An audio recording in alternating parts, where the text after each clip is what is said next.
और एक प्रश्न मेरे मन में भी था। तो काफी सारे प्रश्न हो चुके हैं, लेकिन ये प्रश्न थोड़ा मेरे मन में था और ये कह सकते हैं कि मेरी इच्छा थी ये प्रश्न पूछने की।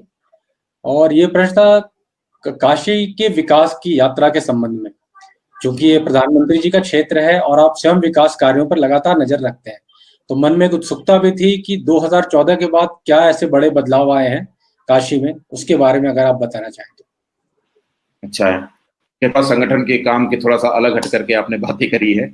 और निश्चित रूप से माननीय प्रधानमंत्री जी का काशी का क्षेत्र होने के नाते से, और अगर 2014 के पहले बनारस आए हों और आज जब बनारस आते हैं तो उसको अंतर समझ में आता है। रोज देखते हैं तो अंतर नहीं लगता है, लेकिन जब आप अंतराल पर जब देखते हैं तो अंतर समझ में आता है। तो अंतराल से अंतर समझ में आएगा। यह नियमितता में कई बारी चीजें लगती हैं, लेकिन चीजों का जब साथ जोड़ने की कोशिश करते हैं तो ध्यान में आता है बहुत बड़ी मात्रा में। मैंने तो पहले भी देखा है काशी की स्थिति को, और संगठन काम के नाते अभी भी देख भी रहे हैं। यद्यपि प्रधानमंत्री जी जो विकास कार्य की रचना है वो संगठन वो प्रशासकीय तौर पर बहुत सारी चीजें इंप्लीमेंट होती हैं तो वो लोग करते हैं, उनकी व्यवस्था अलग है, वो करते हैं। कभी कभी हम सबकी भी जानकारी में, लेकिन एज ए कार्यकर्ता, एज ए जनता पार्टी की पदाधिकारी होने के कारण से, और यहाँ रह रहे हैं इसलिए इस नगर में के निवासी होने के कारण से, मुझे as a voter, as a नागरिक अगर बातें करें तो यह परिवर्तन मुझे ध्यान में आता है देख करके कि अगर मैं क्रम से चर्चा करूं तो बहुत बड़ी सूची होगी इसकी, लेकिन अगर परिवर्तन की मोटी मोटी बातें करें तो बनारस की प्रतिष्ठा यद्यप की कोई कमी नहीं है, या बनारस को दुनिया में नहीं जानते, दुनिया न जानती हो, ऐसा कुछ नहीं है, क्योंकि हमारी एक जो है सांस्कृतिक राजधानी होने के कारण से बनारस की प्रतिष्ठा अपनी है। मोदी जी के आने से उसकी चमक बढ़ गई है। थी तो चीज वही, लेकिन थोड़ी सी चमक उसके साथ बढ़ गई कि मोदी जी का नेतृत्व मिला और मोदी जी के साथ यहाँ लोग जुड़ पाए। आपको बताऊं यहाँ का समाज कैसा, यानी पॉलिटिकल चीजों से अलग हटकर मैं एक अनुभव बताता हूँ आपको। मैं एक ट्रेन की यात्रा कर रहा था, साल भर पहले की बात है। मैं ट्रेन की ऊपर की बर्थ पर था और बैठे थे अपनी बातें, नीचे दो लोग बात कर रहे थे। रात की ट्रेन दिल्ली से चली, बनारस आ रही थी, सुबह हो गई, दो लोग नीचे की बर्थ पर बैठकर बात कर रहे थे। मैं नहीं पहचानता था, वो भी हमें नहीं पहचानते थे। मैं ऊपर बैठा सुन रहा था। एक दो लोग और दूसरे बर्थ से आगे आपस में बात करते समय भी कहा, उस समय ये बात है संभवतः 2017-18 की बातचीत है, यानी विधानसभा चुनाव के पहले की बातचीत है। 2017 में विधानसभा का चुनाव हुआ था, उसके पहले की बात है। तो वही जो सहज रूप से रहता है, बनारस पर आ गए, फिर बनारस हमारे मोहल्ले की सड़क, हमारा पूरा ये सहज बातचीत यही रहती है। थोड़ी सी चार और जाते तो मुझे लगा अच्छा वहां जितने चारों में एक व्यक्ति ऐसे थे थोड़ा सा पक्ष रख रहे थे, बाकी सब आलोचनात्मक ही ज्यादा लग रहे। सुनते सुनते ये बातें चल रही थी, सरकार, शासन, व्यवस्था, ये वो। मोदी जी का नाम उसमें नहीं था कहीं। थोड़ी देर के बाद उसी में से एक व्यक्ति ने कि भाई मोदी भी आ गए तो क्या बदल हो गए, ये प्रधानमंत्री हो गए, कुछ नहीं किया, ये नहीं किया, कुछ निगेटिव बोला उन्होंने। जब निगेटिव बोला तो उसी में बैठे हुए एक व्यक्ति ने बोला बड़े बनारसी अंदाज में कि मोदी क्या करिए हैं, मोदी की कौन जरूरत है। अब यह जो टोन था तो मैं थोड़ा उठकर बैठ गया। मुझे लगा कि ये तो अभी तो आलोचना शिकायत कर रहे थे और अभी तुरंत ये प्रशंसा में, ये वही डांट रहा है उस व्यक्ति को कि ये इसमें मोदी की क्या भूमिका है।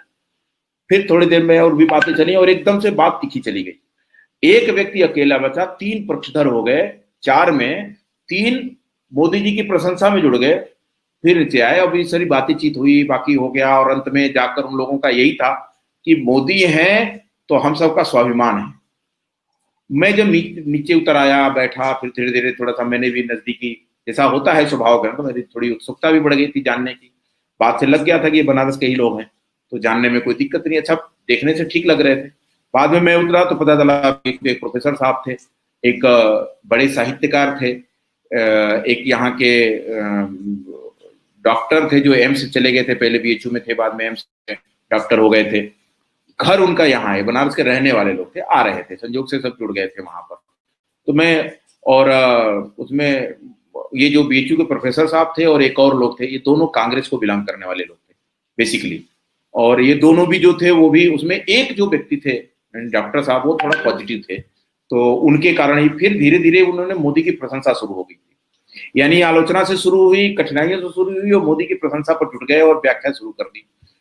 बाद में मुझे ध्यान आया कि सब कुछ तो हो सकता है, बनारसी मोदी जी की शिकायत नहीं सुन सकता है। गली मोहल्ले की समस्या सुन सकता है, कठिनाइयां अपनी बता सकता है, लेकिन मोदी की शिकायत नहीं सुन सकता। ये सामान्य बनारसी की बात बता रहा हूं। पॉलिटिकल कारणों से कुछ लोग अलग हो जाते हों, किसी वजह के कारण से दूर होते हों, तो वो उसको ये अलग पक्ष है। लेकिन क्योंकि भाई मोदी जी चुनाव लड़े तो विपक्ष में भी तो वोट पड़े, तो वो कोई कारण है, कारण की मैं व्याख्या यह नहीं कर रहा। लेकिन एक बड़ा समाज यहाँ का ऐसा है कि जब भी मोदी जी आते हैं तो समूह में खड़ा होता है। इतनी बड़ी बड़ी जब भी आए, बड़ी समूह में, यानी 50-50 1-1 लाख की संख्या में लोग एकत्र होकर, केवल बनारस के, उनकी लोकसभा के लोग एकत्र होते हैं, भाषण सुनते हैं। जब मोदी जी यहाँ पर फ्रांस के राष्ट्रपति को लेकर के आए, जापान के राष्ट्रपति आए, पूरा बनारस सड़क के किनारे खड़े होकर स्वागत कर रहा था। किसी के कहने से नहीं, केवल एक आह्वान से कि भाई स्वागत करना चाहिए, बनारस खड़ा हो गया सड़क के किनारे, अपना समय लगाकर, अपनी सामर्थ्य लगाकर स्वागत करने के लिए खड़ा हो गया। बनारस को प्रतिष्ठित किया दुनिया में मोदी जी ने। भारत वो प्रतिष्ठित तो था, लेकिन दुनिया में स्थापित किया, तो प्रतिष्ठा को स्थापना मिली, मोदी जी ने उसमें और चमक बढ़ा दी। और कार्य के संदर्भ में अगर बातें करें तो जब हम प्रवेश करते हैं शहर के अंदर तो परिवर्तन के पक्ष दिखते हैं। जब हम एयरपोर्ट उतरते हैं तो बाबतपुर की तरफ से जब आते हैं तो जाम में जो लोग फंसते रहे हैं उनको अब उसका सुख की अनुभूति होती है। जब चमकती हुई सड़क और हरियाली देखते हुए रास्ते में आते हैं और एकदम से पहुंच जाते हैं, तो एक अच्छी सड़कों के विकास करने की योजनाएं सोची। शहर के अंदर सड़कों का एक क्रम चल रहा है। कुछ सीवर के काम है, कुछ आईपीडीएस के काम है। आईपीडीएस मतलब जो ऊपर ओवरहेड वायर चल रहे हैं बिजली के, उनको जमीन के अंदर लगाना, और अंडरग्राउंड वायरिंग के काम से थोड़ी खुदाई का, जल की पानी की समस्या थी, पानी के निकासी की समस्या थी, तो एसटीबी प्लांट शहर के चारों तरफ लगे, ये सारे सीवर लाइन उसके साथ जोड़े गए। विकास के काम में थोड़ा खोदा हुआ बनारस जरूर दिखता, जगह जगह खुद रहा है, सुधार हो रहा है। पानी सप्लाई के जो कनेक्शन है वो कहीं के लीक होते हैं, उसको सुधार रहे। तो सुधार की प्रक्रिया में लगभग ये सारे काम पूरे हो गए हैं। कुछ समय में यह सब होने के बाद शहर की सड़कें भी बीच में ठीक किया है, वो भी ठीक ही होंगी। यहाँ जो हेरिटेज लाइटों की व्यवस्था की है, जो हेरिटेज लुक खड़ा किया है, साथ ही सारनाथ को केंद्रित किया। यहाँ पर जो यहाँ का रोजगार था, जो हैंडलूम का रोजगार था, साड़ी का रोजगार था, हैंडीक्राफ्ट से जुड़े हुए विषय थे, उनको दुनिया की मार्केट में ले जाने की कोशिश की। इसके लिए जो ट्रेड फैसिलिटेशन सेंटर तैयार किया, उसके माध्यम से कनेक्टिविटी बढ़ी। यहाँ पर कृषि और एक बड़ा कृषि आधार बन सकता है, इसलिए यहाँ से बड़ी मात्रा में पिछले दिनों सब्जियां और अभी पिछले दिनों 5 अलग अलग समयों पर आम का जो यहाँ का उत्पादन है, जो लंगड़ा आम है, जो यहाँ की विशेषता है, इसकी अरब के देशों में एक्सपोर्ट किया है। तो बनारस सब्जी और फल के एक्सपोर्ट का भी केंद्र बन सकता है। ये चीजें नहीं थी यहाँ पर, सब्जी पैदा करते थे, खाते थे, चले जाते थे, मतलब अपने ही उपयोग में रखते थे, बहुत होता था तो लोकल बाजार में चली जाती थी। लेकिन अंतर्राष्ट्रीय स्तर पर यहाँ का किसान प्रतिष्ठित हुआ है, अंतर्राष्ट्रीय स्तर पर उसकी ख्याति एक बन रही, उसके लिए सुविधाएं मिलनी चाहिए थी, वो सारी सुविधाएं यहाँ पर खड़ी किया। यहाँ पर जो पानी का मार्ग हो सकता है, बंदरगाह एक स्थापित किया, जिसमें अभी जो यहाँ कछुआ सेंचुरी का था विषय, उसको हटा करके उसे ड्रेजिंग के काम चलेंगे और पानी के से सप्लाई, यानी यहाँ से 2 जहाजें गई भी, कलकत्ता एक जहाज गई यहाँ से कलकत्ता सारा सामान लेकर, लेकिन वो सिल्ट के कारण से, बाकी कारण से भी इसकी व्यवस्था बनने की प्रक्रिया है। तो वो एक, यानी पानी भी हमारे व्यापार का माध्यम बन सकता है। यहाँ की और सारी विशेषताओं में, यानी बहुत कोई एक बड़ा स्थान नहीं था। अभी रुद्राक्ष के नाम से एक बहुत बड़ा सभागार तैयार किया, एक बड़ा सा ऑडिटोरियम तैयार किया है, प्रदर्शनी है, बाकी चीजें हैं। यह जो यहाँ की प्रतिष्ठा है, यहाँ की जो मान मंदिर की बातें करती हैं, जो पुरातात्विक जो अवशेषों के साथ जुड़ा हुआ बनारस की को समझने का जो केंद्र हो सकता था, ऐसे मान मंदिर को भी एक लुक दिया। और सबसे बड़ा काम तो जो काशी बाबा विश्वनाथ के मंदिर का विस्तार है, उसको गंगा जी के का दर्शन, यानी काशी के सिर पर विराजमान है गंगा जी, और गंगा जी ही नहीं दिख रही थी उनको, तो गंगा जी का दर्शन उसके साथ हो जाए, स्नान करके और गंगा जी में स्नान करके और शिव जी पर जलाभिषेक कर सके सीधे, ऐसी एक सीधे गंगा जी तक खुला हुआ मार्ग और एक समग्र विकास की जो रचना संस्कृति है, एक बृहद काम उसके साथ साथ चल रहा है। जो और भी ग्रामीण क्षेत्र में रोजगार के विषय हों, ग्रामीण क्षेत्र में शिक्षा के विषय हों, गांव के विकास के विषय हों, गांव में सड़कों की रचना के विषय हों, जो इंफ्रास्ट्रक्चर्स उसके कनेक्ट होने चाहिए, ये चीजें भी उसके साथ साथ जोड़ी हैं। और एक सम्मान के साथ, यानी बनारस आने के बाद स्वाभिमान और सम्मान के साथ व्यक्ति कर सके। तो कुछ काम अभी चल रहे हैं, व्यवस्थाएं भी बन रहे हैं। अभी हैप्पी स्ट्रीट की बनाने की बातें चल रही हैं, यहाँ पर एक स्पेसिफिक एक सेंटर भी बन रहा है जहां पर हम खाने पीने के लिए एक स्थान बन सकते, केंद्रित हो जाए। अभी वर्तमान समय में गोदौलिया से लेकर और दशाश्वमेध तक एक वॉक स्ट्रीट ऐसी खड़ी हो रही, बन रही है, पत्थर की सड़क को बहुत ही सुंदर उसको सजाने की बात हो रही है। आने के बाद एवं गंगा जी तक आए तो मन की प्रसन्नता हो। ये सारी निर्माण की प्रक्रिया में चल रहे काम है। वो जो शहर के अंदर जाम था, सड़कों के कारण से, सड़कों के कंजक्शन के कारण से समस्याएं थी, इसको लेकर बाहर जो फुलवरिया की तरफ से, यानी बाहर हाईवे लेकर के फुलवरिया हाईवे जो ओवरब्रिज बना करके बाहर लड़तारा की तरफ ले जा रहे हैं, उसी कारण से शहर के अंदर जो ट्रकों का बाकी का दबाव होता था या उनको बहुत बाहर से लंबा चक्कर लेकर के जाना पड़ता था, तो उसका समाधान हो जाएगा। उससे उनकी कनेक्टिविटी बढ़ जाएगी और दूरी कम हो जाएगी। तो उसका सारा काम चल रहा है। और पूरे बनारस का जो डेंसिटी है इसकी, इतना सघन है, तो सघन को थोड़ा सा इसको फैलाव करना चाहिए और बाहर जाना चाहिए। इसलिए एक रिंग रोड की पूरी योजना पूरे शहर के साथ उसके साथ जुड़ी हुई है। यहाँ पर पंचकोसी परिक्रमा का अपना एक बड़ा महात्म्य है, जो है उस क्षेत्र को, यानी एक प्रकार से परंपरागत हमारी प्राचीन वो रिंग रोड की रचना थी बनारस के बाहर की तरफ, तो उसको भी विकसित, तो एक इनर रिंग रोड, एक आउटर रिंग रोड के रूप में वो हो जाएगा। तो ये पंचकोसी हमारे इनर रिंग रोड के रूप में काम कर चलेगी। दूसरा, ये जो रिंग रोड अभी तैयार कर रहे हैं बाहर से शहर के, उनके किनारे उद्योग और व्यवसाय के लिए एक बड़े बड़े केंद्र बन जाएं, इसके लिए भी व्यवस्थाएं बना रहे हैं ताकि एक विकास की प्रक्रिया इसके साथ जुड़ जाए।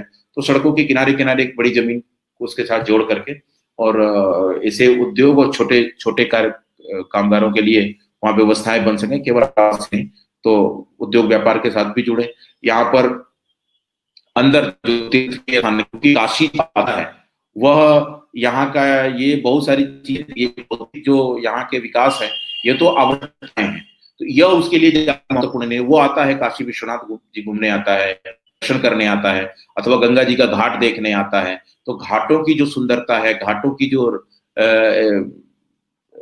खूबसूरती जो खड़ी हुई है, घाटों की साफ सफाई की स्थिति है, घाटों पर प्रकाश की जो व्यवस्था है। आप रात के समय में जब सड़क पर आए तो जो लाइटें जलती हैं, घाट चमकते हुए दिखते हैं, उनके जो पेंटिंग्स खड़े किए हैं, घाटों पर जो सफाई की स्थिति, ये नहीं दिखती थी सफाई की।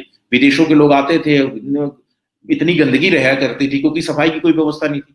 सेपरेट वहां सफाई की व्यवस्था होने के कारण घाट हर समय साफ दिखते हैं, सुंदर दिखते हैं, प्रकाश के कारण से एक सुंदरता भी जगमगा रही है। तो जो यहाँ की खासियत है, जो देखने यहाँ लोग आते हैं, उसको स्थापित, उसको चमकदार बनाने के लिए, उसको एक अच्छा स्वरूप देने के लिए प्रारंभिक प्रयत्न किए और बड़े काम अभी चल रहे हैं। और भी अभी एक मुझे लगता है कि साल 1.5-2 साल के अंदर एक बड़े बड़े प्रोजेक्ट्स यहाँ काम करते हुए दिखेंगे, अपने गति में दिखेंगे। उन सारी चीजों के साथ जो जो आवश्यकताएं थी, वो सब आवश्यकताओं के लिए यहाँ पर व्यवस्थाएं उसकी बना रखी हैं। व्यवसाय व्यापार के लिए भी नहीं, दूध के लिए पराग डेयरी ने अपना, अमूल ने भी यहाँ पर अपने खड़े किए हैं। छोटे छोटे उद्योगों के लिए सहयोग की व्यवस्थाएं बन रही हैं। मेडिकल की दृष्टि से भी जो सुविधाएं हो सकती थी, एम्स के बराबर की व्यवस्था थी। यहाँ कैंसर हॉस्पिटल, एक सेपरेट कैंसर हॉस्पिटल बनाया। रेलवे का जो कैंसर हॉस्पिटल था उसको अपग्रेड करके टाटा मेमोरियल के साथ जोड़ दिया, तो वो उसको चला रहे हैं। अब मुंबई में कैंसर के मरीज को जाना नहीं पड़ता है, वहां से वो सीधे बनारस ही आते हैं। तो मेडिकल की दृष्टि से भी एक बड़ा सेंटर, क्योंकि बिहार से लगा हुआ क्षेत्र होने के कारण से एक बड़ी आबादी यहाँ आती है, तो मेडिकल भी बहुत ही इम्प्रूव करने की बातें बनी है। तो हर तरीके से ठीक करने, सजाने की, संवारने की, और मोदी जी का संकल्प है, उत्तर प्रदेश सरकार और केंद्र सरकार के सहयोग से एक अच्छी योजनाएं चल रही हैं बनारस में। ये तो वो मोटी बातें थी जिसकी मैंने चर्चा की आपसे। छोटी बातें तो और भी बहुत सारी हैं जो यहाँ की व्यवस्थाओं के साथ जुड़ी हैं। तो नियमित इसकी चिंता कर रहे हैं, साफ सफाई की चिंता के साथ, यहाँ के विकास की चिंता के साथ, और भी जो इंफ्रास्ट्रक्चर बदलने चाहिए, ठीक होने चाहिए। अब बनारस का व्यक्ति इतना जरूर मैं अंत में कहूंगा कि इस व्यवस्था के सेंट्रल कमांड सेंटर जो नगर निगम के पास बनाया है, तो कमांड सेंटर के नाते जो चौराहों पर कैमरे लगाए हैं, जो रोड लाइट लगाई है, बनारस में रोड लाइट का कोई महत्व नहीं हुआ करता था, लेकिन वो तभी रुकते थे जब कोई सिपाही खड़ा होता था। आज आप बनारस आएंगे तो बदलता हुआ बनारस वो दिखेगा।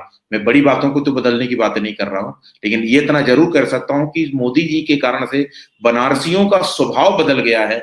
बनारसी अपने को बहुत बड़ा मानता है और लगता है कि हम जो करेंगे वो गलती मोदी जी पर न जुड़े, इसलिए अपने को सुधार के रखना। बनारसी सुधरना जैसा बिगड़ा हुआ तो नहीं था, मैं सुधार वाली बात भी नहीं बोल रहा हूं, लेकिन व्यवहार कैसे बदले हैं, यह वातावरण जब आप देते हैं, देखिए स्वच्छता की बातें होती हैं, कई बार हम साफ सुथरे फर्श पर जाते हैं तो वहां थूकते नहीं है, लेकिन अगर हम कहीं गंदगी पर जाएं तो हम एयरपोर्ट पर जाएं तो रैपर भी, टॉफी का रैपर भी हम डस्टबिन में डालने की सोचते हैं, लेकिन बस स्टेशन पर खड़े तो बगल में खड़े खड़े ही पान खाने वाले थूकते रहते हैं। तो कई बार इन व्यवस्थाएं जो वातावरण देते हैं उससे भी व्यवस्थाएं बदलती हैं, यह भी आवश्यक होता है। और शायद ऐसा ही कुछ हुआ है बनारस में कि जब रोड पर जाते हैं सिपाही नहीं भी खड़ा है, लेकिन अगर लाइट रेड हो गई तो मोटरसाइकिल अपने उस जेब्रा क्रॉस पर रोक देता है। यह स्वभाव बदला है, यह लोगों ने व्यवहार बदला है, काशी बदली है, काशी के लोगों ने अपने को बदला है, काशी विश्व स्तरीय थी, अपने को और ही चमकदार रूप में स्थापित करने की तरफ बढ़ी है। लोगों का सहयोग है, लोगों का इसके साथ समर्पण भी है, और मोदी जी का स्नेह इसके साथ जुड़ा हुआ है। उनके नेतृत्व में बहुत ही आगे बढ़ा है बनारस का यह स्वरूप। यह बातें मुझे कुछ ध्यान दिलानी थी, वो बातें आपसे रखी है। धन्यवाद। बहुत